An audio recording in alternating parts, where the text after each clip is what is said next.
আমি কালীগঞ্জ আছি, দেখেন তো চিনেন কিনা, একদম ন্যাচারাল লাল মাটিতে বেল গাছে বেল। দেখেন আপনি বেল কেন খাবেন?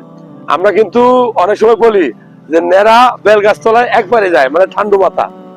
আসলে বেল এত গুরুত্বপূর্ণ একটা খাবার, আপনি চিন্তা করতে পারবেন না। জীবনেও বেলের ভিতরে ফরমালিন দেওয়া সম্ভব না, আমরা রক্ত। বেল আপনার ব্রেনের শক্তি বৃদ্ধি করে।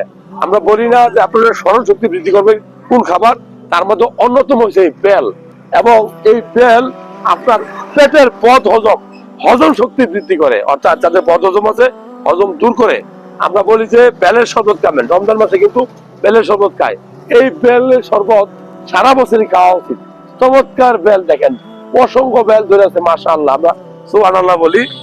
তবে বেল কিন্তু নিয়মিত খাবেন ভাই। বেল আপনার লিভার ভালো রাখবে, আপনার বদ হজম দূর করবে, আপনার হজম শক্তি বাড়াবে, ব্রেনের শক্তি বাড়াবে।